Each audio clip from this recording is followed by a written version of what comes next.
Hey family, my name's Shelly and I am the Sober Psychic. Welcome to the channel. If you're new, welcome. If you are returning, thanks for showing up again. Alright, so still working on part 2 of my story. Again, it's timelines. Got through most of the healing from sharing all that stuff from my past on part 1. And I will put the link to that video in the description box. Okay, so I picked a topic out of the YouTube topic folder, and this topic is detaching from ego's wants and needs as an alcoholic. And just a reminder, please like, subscribe, share, and comment. I am hearing through the YouTube grapevine that YouTube has done something with their algorithms where they want people to comment. So if you could comment with an emoji, a smiley, a thumbs up, a thumbs down, a what are you nuts emoji, anything, it would be so appreciated, so we can grow the channel a little bit faster and get somebody else the message that may need to hear it. And this channel is centered around alcoholics and drug addicts in or out of recovery. Doesn't matter either way. So I am an alcoholic and I am a drug addict. I do identify myself as an alcoholic so I don't forget that I'm an alcoholic. So and I will probably refer to drug addiction and alcoholism as alcoholism, just to keep it simple. Okay? Thank you for understanding and thank you for being patient. Again, let me read that one more time. Detaching from ego's wants and needs as an alcoholic or an addict. So,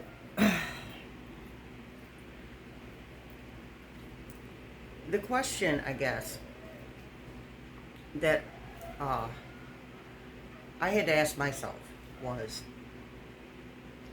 after a certain time of recovery, it was, why are you doing that thing that you do? Something that causes detrimental side effects or detrimental consequences. Why do you do those things? And it's not just one thing. And the short answer for that was, I was conditioned, partially by upbringing, partially by, peers growing up, and partially through my own experiences once I left home. And the ego is an important part of us. It's not a bad thing. The problem is that alcoholics tend to work from the ego a lot. Everything I did was about keeping myself safe. I cannot explain to you the extreme amount of effort it took for me to control every single thing around me. From when I took a shower, and what time I would do it, when I would eat, when I would go to a support group. I don't talk about 12-step programs by name on this channel just because of copyright issues, and I'm not interested in getting booted off of YouTube because I stole somebody's words that were copyrighted. So anywho, just planning everything, getting dressed, whether I was going to put on makeup or not. And, some of that fear for me was based around physical pain, not just emotional pain. I really did a lot of damage to myself physically as well as emotionally and mentally with my using. So I would sit and think it through before I would do the slightest thing. Is this going to hurt? Or is this is this something that I'm going to be in pain about for the next 2 weeks? And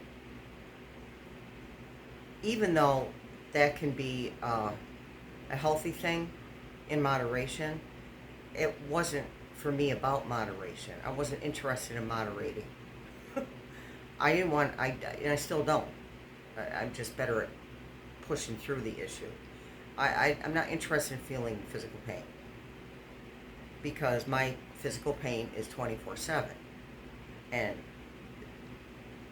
I don't want to do anything to aggravate that any more than it's already aggravated, right?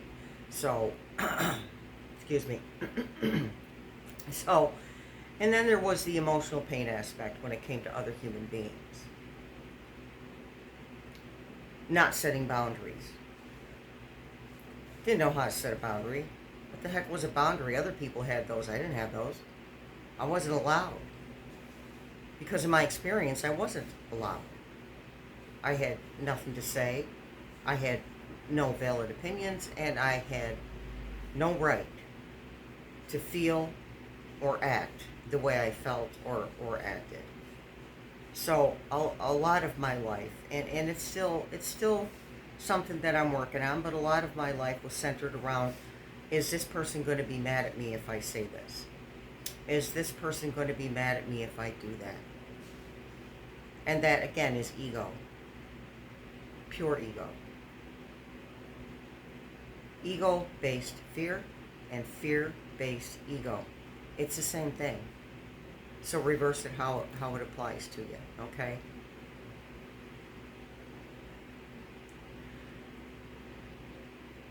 The downfall, the pitfalls of living out of ego like that. Number one is the inability to think a rational thought. Because when we're living out of ego, there is nothing rational about our thought processes. We don't know what to do because we have zero clarity on anything. And we don't have to be using for that to be true. Somebody, a support person in my sobriety once told me it takes about 5 years of sobriety for a person to start getting their crap together, emotionally and mentally. She was about right. Give or take 6-7 months for me, that was about right. But things didn't really kick into high gear and start getting noticeably yet calmly better for me until I hit 7 years of sobriety. And it's going to be different for everybody. We're not all the same. We're not in the same spot in our path of recovery. And some of us aren't even in recovery yet. But if you're watching this and you're absolutely thinking about it, and I would suggest it because your life's not going to get any better using, but it's certainly going to get worse. And that's a guarantee. Every single time, no exceptions. So, again, back on track. When I'm living out of my ego, everything scares me. Everything. Using the bathroom scares me. Is it going to hurt me? Washing the dishes scares me. Is it going to hurt me physically? And also, and I know this sounds so petty, I had dishwashing issues for years because I was forced to do it. So I was forced to do the cleaning ever since I was about 5 years old. That was my job to clean the house, my job to wash the dishes, and after a while it was my job to cook. So I cooked on demand for over 50 years. I'm well into sobriety. So those two things, washing dishes and cooking, again, I know it sounds weird and sounds petty, but those things would cause me such anxiety because they took me back to where I used to be. And now I can remind myself, Shelley, you're not there anymore. Those people aren't around you. If you don't want to cook food for yourself, you don't have to. If you don't want to cook for your son, you don't have to. He's grown. He's a grown man. You don't have to do anything that you don't want to anymore. And it's something that I have had to persistently remind myself of. And you know what? The funny thing is, the ego is still there, because I will say something like that to myself. You don't have to do anything you don't want. I'll say that. But I won't even believe it. It's just words coming out of my mouth, or words running through my head. So that's when some meditation or some type of contact with something bigger than me really comes into play, because I need clarity. If my thought processes are like that, where I don't believe myself when I'm trying to talk myself down from anxiety or fear or whatever, I am lacking in clarity.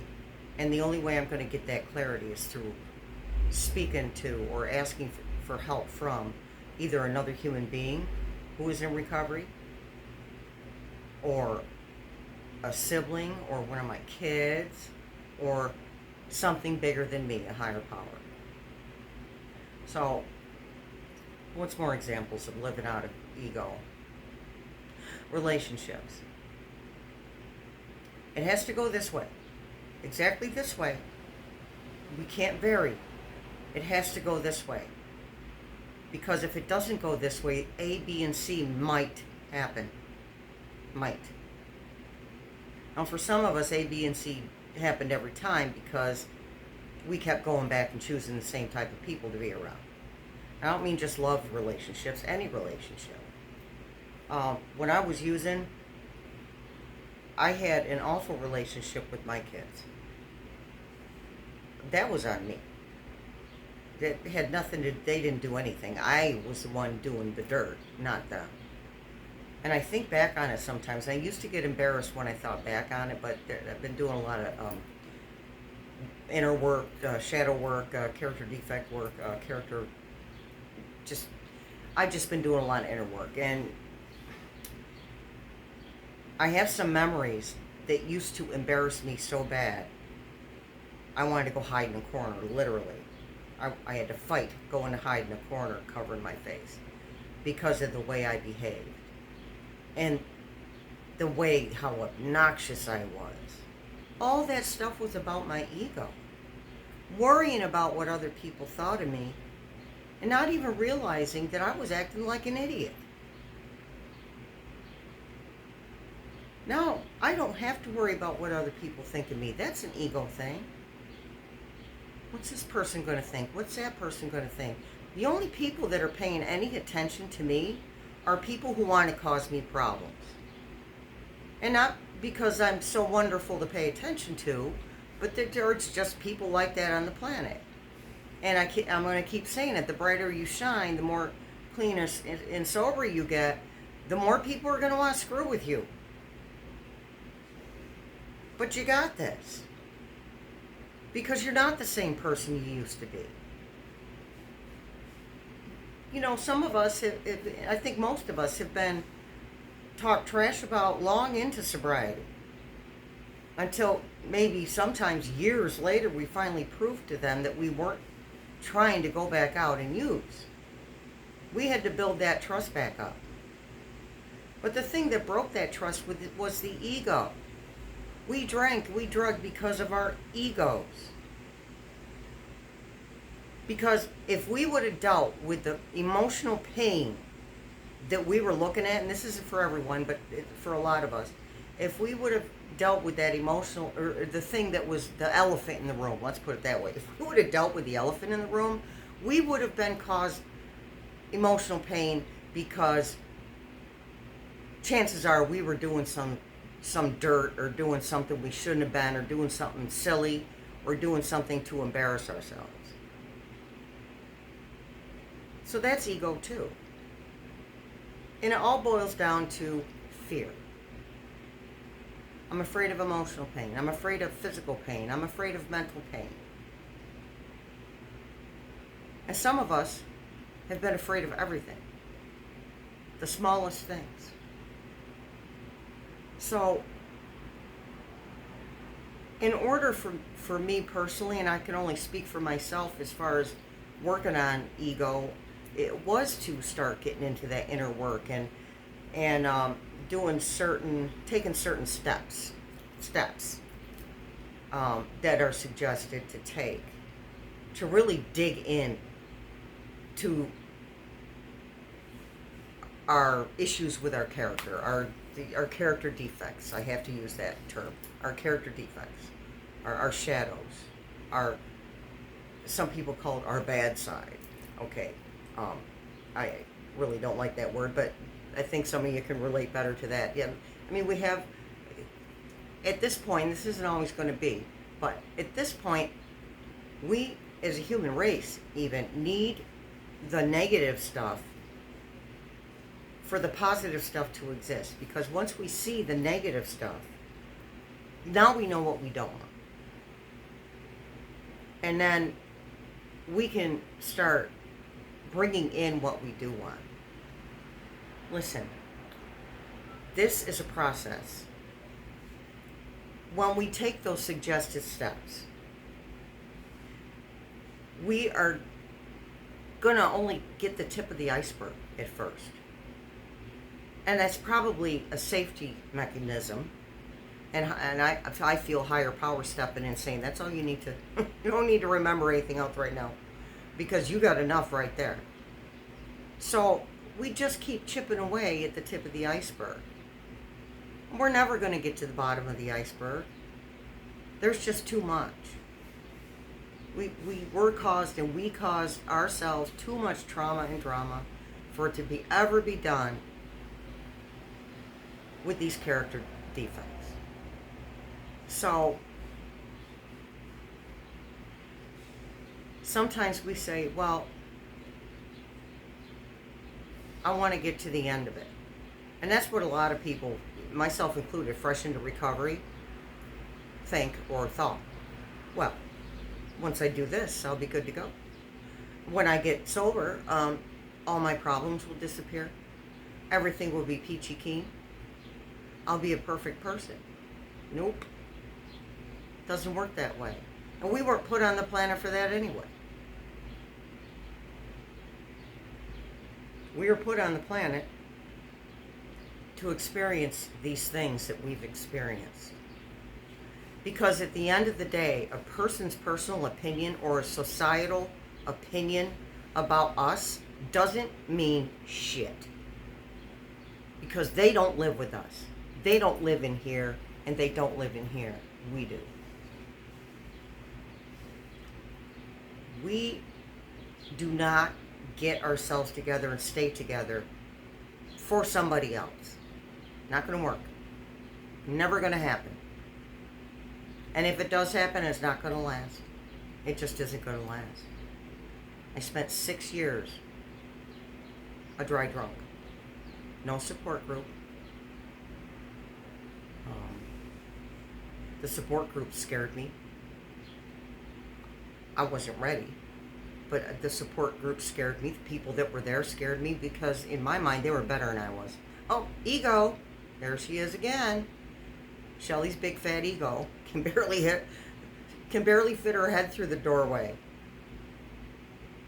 Ego. 1 minute, I am the hottest thing that ever walked the planet. In the next minute, I am such a piece of crap. I am such a loser. That's ego. Again, fear causes these inflated egos. If you've ever dealt with a narcissist, a true narcissist, they are just as full of fear as us introverted, mousy people. I'm not introverted. Well, I'm a little introverted. I like a long time, but I just, people just irritate me. So anyway, they're just as full of fear as the rest of us. Those that hold a bunch of fear, and we just behave on opposites, polar opposites. A narcissist will take from you to get their needs met, and an empathetic person or an empath will give to you to get their needs met. And I'm not going to go as far. I mean, I've heard people get kind of harsh with, well, that's just two people using each other. In a way. But for the most part, the empathetic people aren't being nasty about it. Obviously, we're giving, we're not taking. In a sense. I mean, we are taking from them emotionally. we're getting an emotional need fulfilled that we can't find anywhere else, that we can't find within ourselves. So the only way for us to be able to find that, a way to feed that emotional need that we all have, every single one of us, every single alcoholic, every single addict has a huge hole that they're trying to fill. I hear people share their story sometime and they say, and I'm not saying they're lying, I just feel like there's things that they're not remembering. I mean, it's taken me 7 years to remember a tiny piece of my life. So, but you get people in recovery that say, well, I didn't have a bad childhood, I didn't have this, and I didn't have that. But there was something fundamentally missing from that person, from that person's life, that created an issue when they picked up a drink. Okay? They picked up the drink or the drug, and they couldn't put it down. And we all know that's what a true alcoholic and addict is. We pick it up, we can't put it down. There is no, oh, just one. There is no half a glass of wine. There is no half a line of Coke. There is no half a rock of crack. There is no, here, let me just do a teeny tiny bit of heroin. There is no such thing with an alcoholic and an addict. We cannot consume mood-altering substances of any kind. It creates a compulsion that possibly can take us years to come back from. And I don't know about you, but I don't have a lot of years left. So I'm not trying to mess up my remaining time on the planet screwing around and screwing around my kids and screwing around myself and messing around, everybody around me with my bad juju energy, right? I don't want to do that. But when we can work those suggested steps, when we can really get into those and start chipping away at the tip of that iceberg, we are able to see things that we didn't see before, and we're able to take responsibility for those things.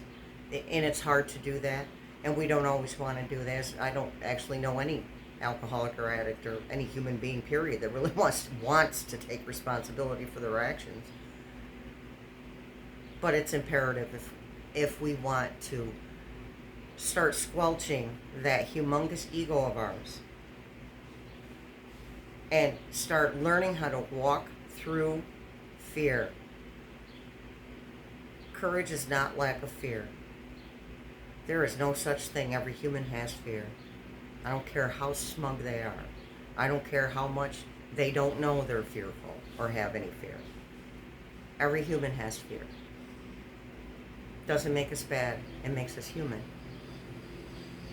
So, anyway, once we get to that point where we're chipping away and we're able to take responsibility, then we're able to start squelching that huge ego. And we're going to keep going through these suggested things to do, these suggested steps to take on a regular basis to keep promoting growth, to perpetuate the sobriety or the clean time. And we're going to keep going to these support groups. I don't care if it's a 12-step program or a church or a coven. I don't care. It doesn't matter. Each of us has something. Even if you don't have a higher power, don't believe in it, if you're an atheist or you're not sure, you're an agnostic, it doesn't matter. Atheists and agnostics stay sober long term, just as well as somebody with a higher power or a belief in something bigger than them, because for the most part they trust in alcohol. They trust in other alcoholics. I'm still airing this.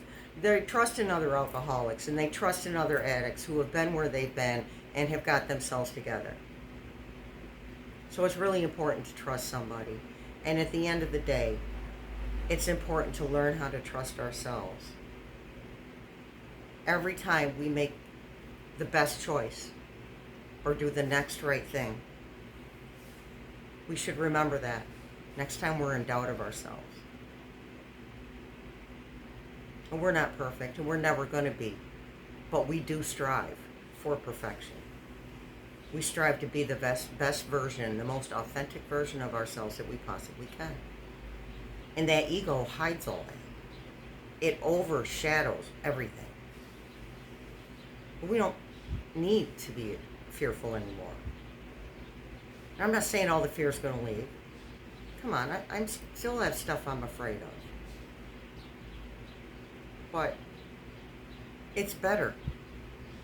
I didn't use the word easy, but it's better. It's better than when I was out drinking and drugging. And it's going to continue to get better. There's highs. You're up on the mountain sometimes. You're down in the valley sometimes. That's life for everyone. Not just alcoholics and addicts. Everyone has ups and downs, dips and raises. We tend to deal with those differently. We can be very intense. Our emotions are very intense. But again, we take suggestions from people who have done what we're doing and have stayed on the path of sobriety and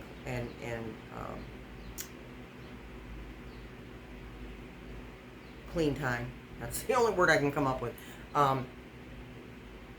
We take their advice, and we're going to be okay. And we take what we need, and we leave the rest. And sometimes, like I've said this before, sometimes you go back and pick up a piece you left behind because, oops, that actually sounded like a great idea. Let me pick that up and do it. We just weren't ready at that moment. The only thing we need to do perfectly, folks, is admit that we have a drinking or a drug problem, that we have an addiction to something. And then we have to admit and accept that it's making our life a hot mess. How many times did I walk down the street towards the liquor store and say, I'm going to be good, I'll behave, I'll be nice? Nope. I was a product of the environment around me for the longest time. And then that being a product of the environment around me turned into me just being nasty and salty 24/7. I was miserable. I wasn't having any more fun. The alcohol wasn't working. The pills weren't working. The drugs weren't working. Nothing was working for me. Nothing was making it all better. Because even, say I did do drugs while I was drinking. Just before I got sober, well, not even just before, it was a good 3 or 4 years before I even made a decision to get sober, that I would take the drugs and I'd feel really good for a minute and it would hit me, well, guess what? You're going to come down from this. Gee, talk about screwing up your own fun, okay? Hashtag not fun. That's the point I was at. I would do these things. I would do these drugs. I would drink that alcohol in hopes that it would skyrocket me away from the way I felt. And after a really long time, it became very clear to me that I wasn't going to be happy using. The happiness I was looking for wasn't going to magically appear for me. Good things weren't going to magically happen for me. So, you know what? That's all I got. Please remember to like, subscribe, hit the notification bell, and most importantly, please comment. Give me a smiley, thumb up, thumb down. Doesn't matter. It's all good. I really appreciate you guys for showing up. And I'm gonna give you probably a 5-day timeline on the part 2 story. And then once I upload that, my story part 2, I'm gonna figure out how to do the playlist. That's why I'll get this sooner or later, folks. I'm still a baby in this YouTubing thing. So, all right, you guys, stay safe, stay sober.